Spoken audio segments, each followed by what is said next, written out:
श्री कृष्ण गोविंद हरे मुरारी, हे नाथ नारायण वासुदेवा। श्रीमद् भागवत को नमस्कार, व्यास देव जी को नमस्कार, श्री सुखदेव जी को नमस्कार, विदुर जी को नमस्कार करके आज के अध्याय का आरंभ करते हैं। श्री सुखदेव जी कहते हैं, महादानी प्रेक्षित, वृत्रासुर की मृत्यु से इंद्र के अतिरिक्त तीनों लोक और लोकपाल तत्क्षण परम प्रसन्न हो गए। उनका भय, उनकी चिंता जाती रही। युद्ध समाप्त होने पर देवता, ऋषि, पितृ, भूत, दैत्य और देवताओं के अनुचर, गंधर्व आदि इंद्र से बिना पूछे ही अपने अपने लोक को लौट गए। इसके पश्चात ब्रह्मा, शंकर और इंद्र आदि भी चले गए।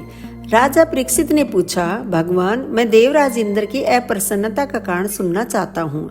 जब वृत्रासुर के वध से सभी देवता सुखी हुए, तब इंद्र को दुख होने का क्या कारण था? श्री सुखदेव जी ने कहा, परीक्षित, जब वृत्रासुर के पराक्रम से सभी देवता और ऋषि महर्षि अत्यंत भयभीत हो गए, तब उन लोगों ने उसके वध के लिए इंद्र से प्रार्थना की, परंतु वे ब्रह्म हत्या के भय से उसे मारना नहीं चाहते थे। देवराज इंद्र ने उन लोगों से कहा, देवताओं और ऋषियों, मुझे विश्व रूप के वध से जो ब्रह्म हत्या लगी थी, उसे तो स्त्री, पृथ्वी, जल और वृक्षों ने कृपा करके बांट लिया। अब यदि मैं वृत्र का वध करूं, तो उसकी हत्या से मेरा छुटकारा कैसे होगा? श्री सुखदेव जी कहते हैं, देवराज इंद्र की बात सुनकर ऋषियों ने उनसे कहा, देवराज, तुम्हारा कल्याण हो, तुम तनिक भी भय मत करो, क्योंकि हम अश्वमेध यज्ञ कराकर तुम्हें सारे पापों से मुक्त कर देंगे। अश्वमेध यज्ञ के द्वारा सबके अंतर्यामी सर्वशक्तिमान परमात्मा नारायण देव की आराधना करके तुम संपूर्ण जगत का वध करने के पाप से भी मुक्त हो सकोगे। फिर वृत्रासुर के वध की तो बात ही क्या है। देवराज, भगवान के नाम कीर्तन मात्र से ही ब्राह्मण, पिता, गौ, माता, आचार्य आदि की हत्या करने वाले महापापी, कुत्ते का मांस खाने वाले चांडाल और कसाई भी शुद्ध हो जाते हैं। हम लोग अश्वमेध नामक महायज्ञ का अनुष्ठान करेंगे। उसके द्वारा श्रद्धा पूर्वक भगवान की आराधना करके तुम ब्रह्म पर्यंत समस्त चराचर जगत की हत्या के भी पाप से लिप्त नहीं होंगे। फिर इस दुष्ट को दंड देने के पाप से छूटने की तो बात ही क्या है। श्री सुखदेव जी कहते हैं, परीक्षित, इस प्रकार ब्राह्मणों से प्रेरणा प्राप्त करके देवराज इंद्र ने वृत्रासुर का वध किया था। अब उसके मारे जाने पर ब्रह्म हत्या इंद्र के पास आई।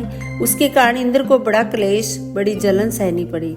उन्हें एक क्षण के लिए भी चैन नहीं पड़ता था। सच है, जब किसी संकोचित सज्जन पर कलंक लग जाता है, तब उसके धैर्य आदि गुण भी उसे सुखी नहीं कर पाते। देवराज इंद्र ने देखा कि ब्रह्म हत्या साक्षात चांडाली के समान उनके पीछे पीछे दौड़ी आ रही है।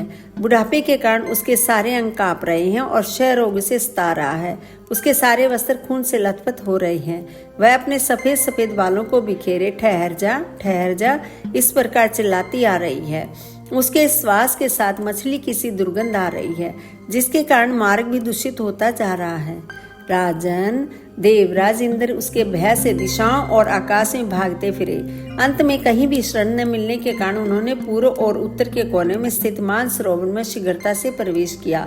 देवराज इंद्र मानसरोवर के कमल नाल के तंतुओं में 1000 वर्षों तक छिपकर निवास करते रहे और सोचते रहे कि ब्रह्म हत्या से मेरा छुटकारा कैसे होगा। इतने दिनों तक उन्हें भोजन के लिए किसी प्रकार की सामग्री न मिल सकी, क्योंकि वे अग्नि देवता के मुख से भोजन करते हैं और अग्नि देवता जल के भीतर कमल तंतुओं में जा नहीं सकते थे। जब तक देवराज इंद्र कमल तंतुओं में रहे, तब तक अपनी विद्या, तपस्या और योग बल के प्रभाव से राजा नहुष स्वर्ग का शासन करते रहे। परंतु जब उन्होंने संपत्ति और ऐश्वर्य के मद से अंधे होकर इंद्र पत्नी शची के साथ अनाचार करना चाहा, तब शची ने उनसे ऋषियों का अपराध करवाकर उन्हें शाप दिला दिया, जिससे वे सांप हो गए। तदंतर जब सत्य के परम पोषक भगवान का ध्यान करने से इंद्र के पाप नष्ट प्राय हो गए, तब ब्राह्मणों के बुलवाने पर वे पुनः स्वर्गलोक में गए। कमल वन विहारिणी विष्णु पत्नी लक्ष्मी जी इंद्र की रक्षा कर रही थी और पूर्वोत्तर दिशा के अधिपति रुद्र ने पाप को पहले ही निस्तेज कर दिया था, जिससे वह इंद्र पर आक्रमण नहीं कर सका। प्रेक्षित, इंद्र के स्वर्ग में आ जाने पर ब्रह्म ऋषियों ने वहां आकर भगवान की आराधना के लिए इंद्र को अश्वमेध यज्ञ की दीक्षा दी।